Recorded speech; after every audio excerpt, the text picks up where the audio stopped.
Recce एक दिव्य ईश्वरीय औषधि। आज हम रेकी के बारे में जानेंगे, इस दिव्य ईश्वरीय औषधि के बारे में जानेंगे। रेकी जापानी भाषा का एक शब्द है जिसका मतलब है यूनिवर्सल लाइफ फोर्स एनर्जी। यह दो शब्दों से मिलकर बना है। रे यानी कि यूनिवर्सल मिस्टीरियस फोर्स, जिसे शब्दों में परिभाषित नहीं किया जा सकता।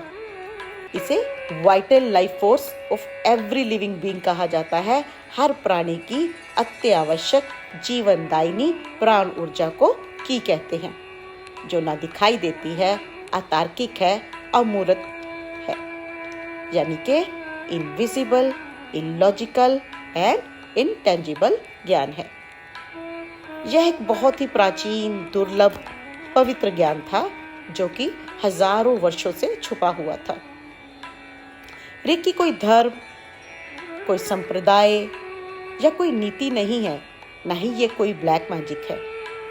रेकी हमारे हाथों से प्रवाहित होने वाली ऊर्जा है, जिसकी वजह से शारीरिक और ईथरिक बॉडी की वाइब्रेशन बढ़ती है। उनमें संपंदन बढ़ता है, जिसकी वजह से शरीर का भारीपन, बीमारी सरफेस पर आ जाती है और रिलीज हो जाती है। महान वैज्ञानिक अल्बर्ट आइंस्टाइन ने मैथ्स की एक मशहूर इक्वेशन दी थी, E = mc², जिसका मतलब है कि सभी मैटर, हम सब ऊर्जा के बने हैं। इंसान हो या जानवर, चाहे पत्थर, सभी ऊर्जा के बने हैं। और जब एक बार ऊर्जा बन जाती है तो उसे डिस्ट्रॉय नहीं किया जा सकता। उसके स्वरूप को परिवर्तित ही किया जा सकता है। इसी तरह जब मनुष्यों में बहुत सारी नकारात्मकता, कष्ट, बीमारियां, अवधारणाएं, मान्यताएं, ब्लॉक्स बन जाते हैं, तो उन्हें रिलीज हम रेकी ऊर्जा से कर सकते हैं। उन्हें ट्रांसम्यूट और ट्रांसफॉर्म कर सकते हैं। जब बिजली कड़कती है, यह प्रकृति की सबसे दर्शनीय, सुनाई देने वाली, दिखाई देने वाली एक बढ़िया सुंदर फोर्स है जो कि एटमॉस्फेयर में प्रेजेंट है। इस आसमानी बिजली से भी हजारों गुना ज्यादा शक्तिशाली है। रेकी हमारे मूड को, हमारी आदतों को, हमारी अवधारणाओं, मान्यताओं को प्रभावित करती है। इसीलिए इससे हमारी अच्छी तरह से हीलिंग होती है। हमें रेकी क्यों करनी चाहिए? हर इंसान की ये इच्छा होती है कि वह स्वस्थ रहे, उसके परिवार के सदस्य स्वस्थ रहें। कोई भी बीमार नहीं होना चाहता, और जो बीमार है वो जल्दी स्वस्थ होना चाहता है। हालांकि बहुत सारी हीलिंग मोडालिटीज हैं, पर रेकी सबसे आसान है। पूरा ब्रह्मांड ऊर्जा का बना है। यही यूनिवर्सल ऊर्जा हम सभी को सराउंड करती है। इंसान के पास इतनी एक्स्ट्रा ऑर्डिनरी, यूनिक, अविश्वसनीय, असीम शक्तियां हैं, लेकिन उसे मालूम ही नहीं कि उस ऊर्जा का उपयोग कैसे करना है, उसको कैसे जानना है। जिस तरह एक मछली पानी में तैरती है बिना ये जाने कि वह कैसे तैर रही है, ऑक्सीजन कैसे आ रही है, हम इंसान भी इसी तरह अपना पूरा जीवन बेकार कर देते हैं और कष्टों में, अभावों में जन्म दर जन्म लेते रहते हैं, मृत्यु को प्राप्त करते हैं। हम ब्रह्मांड में फैली हुई इस ऊर्जा को यूज करना ही नहीं समझ पाते। रेकी के द्वारा हम इस ऊर्जा को यूज करना सीखते हैं। अगर आप अपने आप को शक्तिशाली बनाना चाहते हो, कॉन्फिडेंट बनाना चाहते हो, तो लर्न रेकी। अगर अपनी स्वास्थ्य को, अपनी वेल बीइंग चाहते हो, रिलैक्स होना चाहते हो, अपनी इंट्यूशन से कनेक्ट होना चाहते हो, अपने लाइफ पाथ की ओर बढ़ना चाहते हो, अपनी वाइब्रेशन को बढ़ाना चाहते हो, तनाव, चिंता व नकारात्मकता से छुटकारा पाना चाहते हो, अपने परिवार और मित्रों की सहायता करना चाहते हो, जैसे डॉक्टर, नर्सेज अपना अपना कार्य कर रहे होते हैं पेशेंट को ठीक करने में, आप भी अपना योगदान दे सकते हो। आप अपने रास्ते में आने वाली कई मुश्किलों को आसानी से हील कर सकते हो। सदियों पुराने अंधविश्वासों, भय, अज्ञानता, रोग, पीड़ा, ग्रहों के भय से मुक्त होने में रेकी आपकी मदद करती है। रेकी द्वारा आप अपने अंदर छुपी हुई प्रतिभाओं से परिचित होते हो, अपने भीतर छुपी हुई असीम क्षमताओं और शक्तियों को पहचानने लगते हो। ध्यान व आत्मज्ञान द्वारा परम बुद्धत्व को उपलब्ध करने में रेकी सहायक है। रेकी सीखकर आप ब्रह्मांड की ऊर्जा को साधना सीख जाते हो। जब ये ऊर्जा हमारे शरीर और हमारे हाथों में बहने लगती है, जब तक ज़रूरत होती है ये बहती है, और जब ज़रूरत नहीं रहती तो ये ऑटोमेटिकली बंद हो जाती है। ये एक ऐसी प्राण ऊर्जा है, जीवन शक्ति है कि जब कोई बीमार पड़ता है यानी कि उसमें जीवन शक्ति की कमी हो गई है, और जब रेकी के द्वारा हम प्राण ऊर्जा को प्रवाहित करते हैं तो रेकी उसे हील कर देती है, क्योंकि प्राण ऊर्जा उसमें बढ़ जाती है। ये ऊर्जा हमारे भीतर ही थी, बस हम उससे अनजान थे। अगर जान जाओगे तो ऊर्जा का सदुपयोग कर खुद को और औरों को हील कर पाओगे। हजारों किलोमीटर दूर व्यक्ति को भी आप हीलिंग भेज पाओगे। आप कभी भी हताश नहीं होंगे, हेल्पलेस फील नहीं करोगे, क्योंकि आप जान जाओगे कि शक्ति आपके हाथों में ही है। आप अपने संबंधों को सुधार पाओगे, आर्थिक स्थिति में बदलाव ला पाओगे, आने वाली समस्याओं का समाधान कर अपने जीवन को सरल बना पाओगे, क्योंकि आप एक ज्ञान को समझ गए हो। रेकी की शुरुआत कैसे हुई? रेकी की शुरुआत का श्रेय डॉक्टर मकाओ जुसोई को जाता है, जो कि जापान की एक विश्वविद्यालय में प्रोफेसर के पद पर कार्यरत थे। रेकी को पुनर्जीवित करने का श्रेय उन्हें ही जाता है। उनका जन्म 15 अगस्त 1865 को जापान के तेनाई गांव में हुआ था। एक बार वो बाइबल पढ़ा रहे थे, जिसमें लिखा था कि एक वक्त आएगा जब ह्यूमैनिटी खुद को बिना दवा रोग मुक्त कर पाएगी। तभी एक बच्चे ने उनसे पूछा कि आप बाइबल में यकीन करते हो? मकाऊ ने कहा, बिल्कुल विश्वास करता हूँ। तो बच्चे ने पूछा, बिना दवा के कैसे कोई ठीक हो सकता है? बच्चे के प्रश्न से डॉक्टर मकाऊ विचलित हो गए। उन्हें विश्वास था कि कुछ तो ऐसा जरूर है जिसे उन्हें जानना है।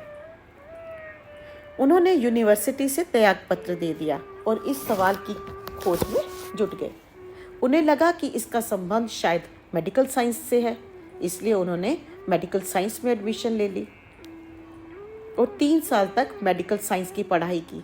लेकिन अब तक उन्हें यह पता चल चुका था कि मेडिकल साइंस के पास इस बात का कोई जवाब नहीं है, और उन्हें यह भी पता चल चुका था कि गौतम बुद्ध इसी तरह से लोगों को हील करते थे। बौद्ध धर्म के एक मठ में आए और उन्होंने पूछा कि भगवान बुद्ध कैसे लोगों को हील करते थे। उन्होंने कहा, ये तो हमें नहीं मालूम। लेकिन उनकी जिज्ञासा को देखते हुए उन्होंने अपने सीनियर मास्टर के पास भेज दिया।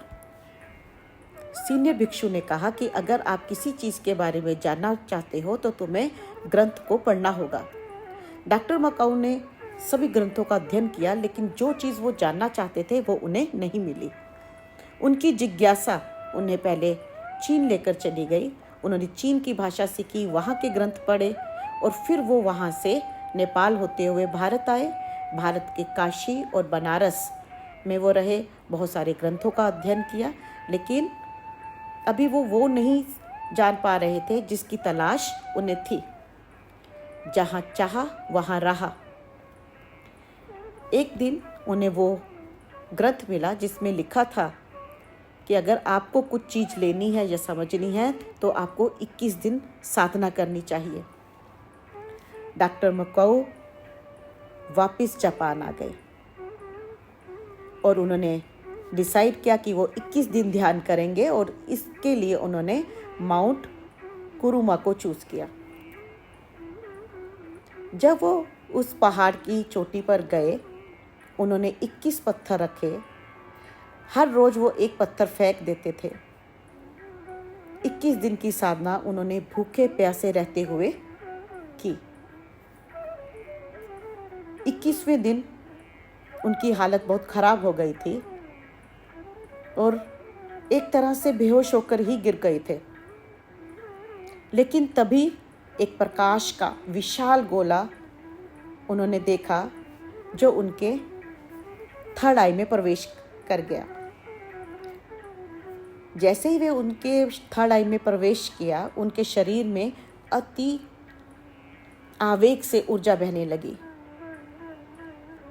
उसी वक्त उनकी आध्यात्मिक जागृति हुई। उनके हाथों से अत्यधिक ऊर्जा बह रही थी। अति खुशी के आवेग में वे वहाँ से नीचे उतरने लगे, लेकिन पहाड़ से नीचे उतरते हुए उनका पैर फिसल गया और खून बहने लगा।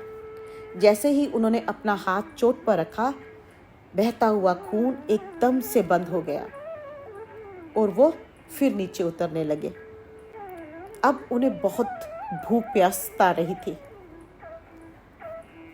भागते हुए वो एक ढाबे के पास आए और उसके मालिक से उन्होंने प्रार्थना की कि वो उन्हें कुछ खाने के लिए दे।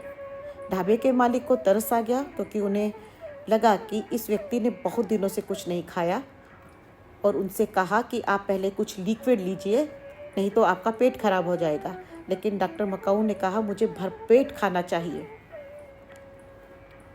ढाबे के मालिक ने उन्हें भरपेट खाना दिया और वो खाना भी डॉक्टर मकाऊ को डाइजेस्ट हो गया। अभी वो खाना खा ही रहे थे कि ढाबे के मालिक की बेटी रोती हुई उनके पास आई। उसके दांतों में बहुत तेज़ दर्द हो रहा था। डॉक्टर मकाऊ ने कहा कि क्या मैं इस लड़की के चेहरे पर अपना हाथ रख सकता हूँ? जब उन्होंने परमिशन दी तो डॉक्टर मकाऊ ने अपना हाथ उस लड़की के मुंह पर रखा और उसका दर्द तुरंत गायब हो गया। खुशी के मारे उछलते हुए डॉक्टर मकाऊ वहाँ से आगे चल पड़े और उन्हें रास्ते में वही बौद्ध भिक्षु दिखाई दिए जिन्होंने उन्हें ग्रंथ पढ़ने का सलाह दी थी।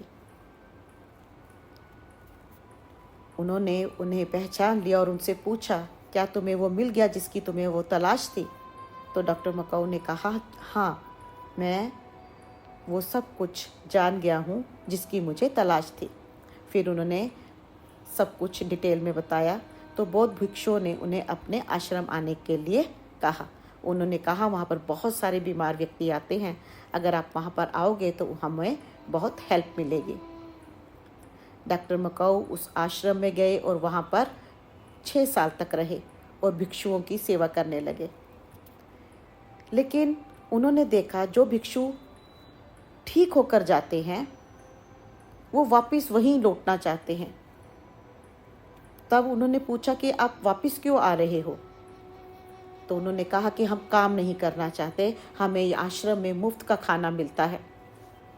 इस बात से डॉक्टर मकाऊ को बहुत धक्का पहुंचा कि कोई भी अपने कर्मों की जिम्मेवारी नहीं लेना चाह रहा था।